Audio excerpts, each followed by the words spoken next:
Once કેમ છો બધા મજામાં જશો ત્રિશાજા ખરીયામાં તમારું હાર્દિક સ્વાગત કરું છું. તો ગાઈસ હવે તમારા માટે આજે માર્કેટ બ્લોગ લઈને હું આવી ગઈ છું. તો ગાઈસ હવે હોળીને 2-3 દિવસની વાર છે એટલા માટે આપણે દ્વારકા હાલીને જઈએ છીએ. તો આપણી જોડે કોણ કોણ આવે છે એની તમને કહી દઉં. આ છે મારો ભાઈ,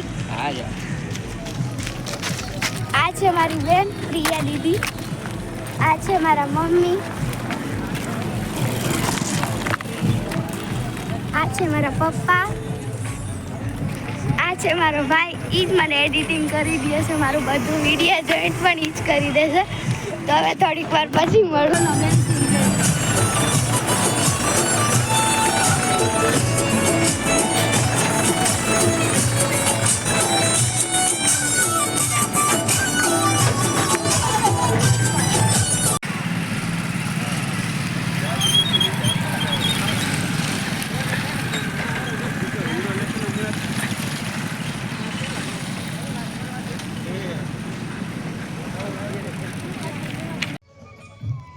આપણે અહીંયા બેઠા છે નાસ્તો કરવા માટે, જોઈ શકો છો.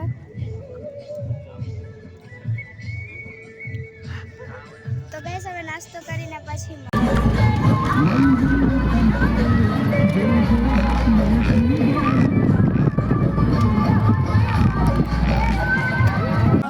ગાઈસ અમે અહીંયા કેમ્પમાં બેઠા છે અને જોઈ શકો છો ને આપણે અહીંયા મળી ગયો છે શરબત.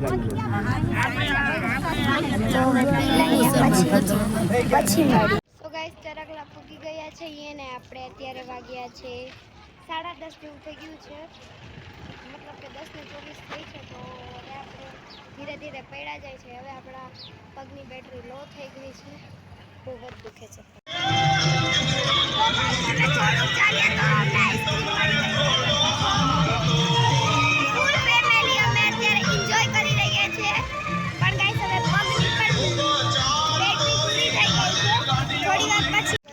જે માંગ્યું હતું એ મળી ગયું.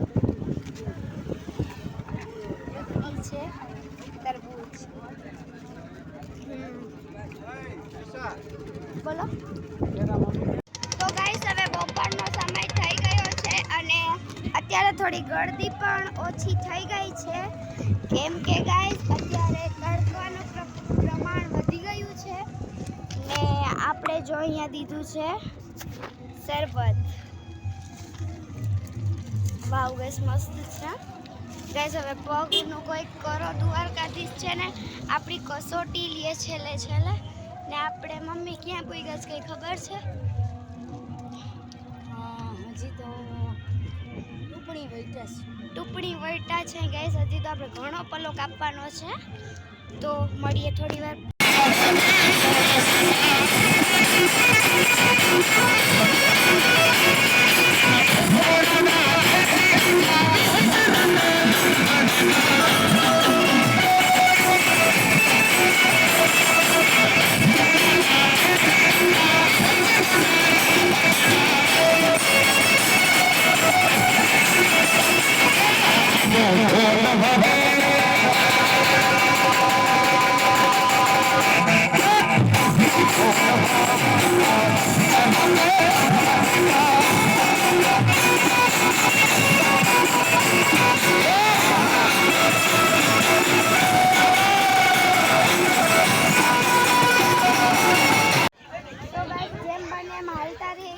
આપણે અહીંયા સુદામાનો વડલો મળી ગયો છે, જોઈ શકો છો. દર્શન કરી લો. તો ગાઈસ હવે અહીંયાથી કોરાડા 1 કિલોમીટર જ છેટી રહ્યું છે અને ગાઈસ મેં જે તમને વડલો દેખાડ્યો હતો ને ત્યાં તેને બધા કેમ પૂજતા હતા ખબર છે તમને? કે પોરબંદરથી જ્યારે સુદામા દ્વારકા ચાલીને જતા હતા ને ત્યારે તેની અહીંયા પોરો ખાધો હતો, તો એટલે એને બધા પૂજતા હતા. અને અત્યારનો સીન એકદમ જોરદાર આવી રહ્યો છે. પણ ગાઈસ અત્યારે તડકો છે ને એટલે માથું પણ થોડું દુખે છે, કંઈ વાંધો નહીં. તો ગાઈસ આપણે દ્વારકાથી થોડાક છેટા થઈને જોઈ શકો છો અહીંયા કેટલા બધા ચંપલ છે અને જાત્રાળુ કેટલા બધા જઈ રહ્યા છે. એક સેકન્ડ જોઈ શકો છો તમે. જો તો ખરી ગાઈસ કેટલા બધા ચંપલો છે અહીંયા.